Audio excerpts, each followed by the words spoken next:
first, let's start with RDA.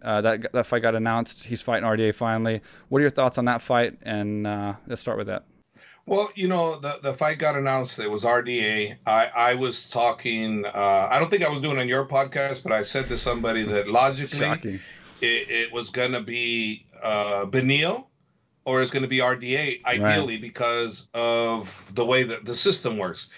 Justin Gaethje had lost to Khabib, hasn't fought since then. Right. Michael Chandler just lost to the champion. The UFC traditionally puts the winners against the winners, the losers against the losers. So being that Justin lost, it makes sense that they put him with Chandler. And being that Beneil won and also that Islam won and RDA won their last ones, it would fit normal that they would put one of them.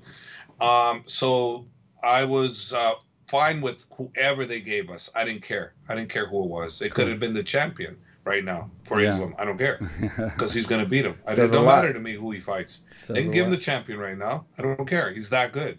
So for me, but I thought we were going to get, RDA. And because RDA accepted the fight before, I think that was a good one for them to do.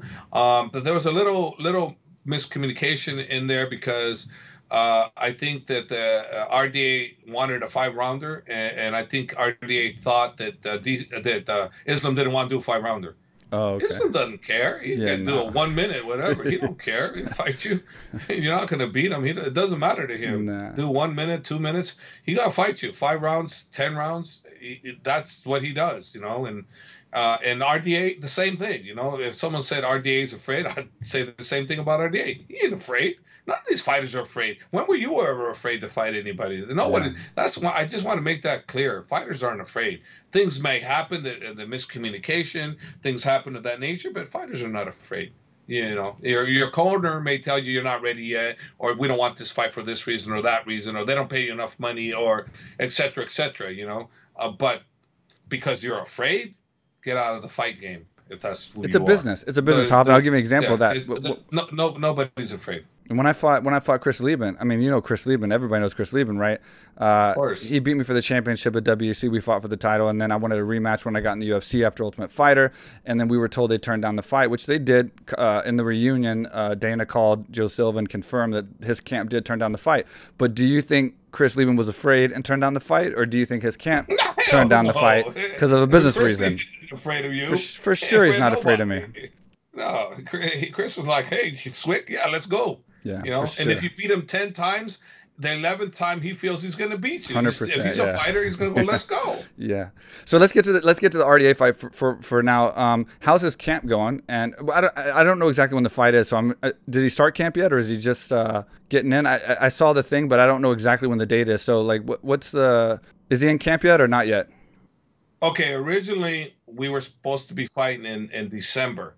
In Vegas. That's when the tentative date was.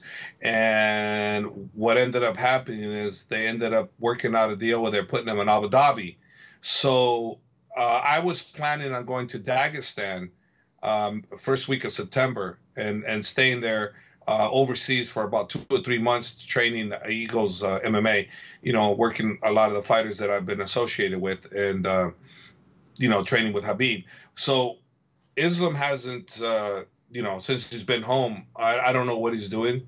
I would imagine he's like always, he's doing dirt bike riding or something adventurous, but he's probably getting back in the gym now. I would imagine if he hasn't already been back in the gym, he's probably getting back now. But that guy is always busy doing something. He's always outdoorsy type. He's very outdoorsy.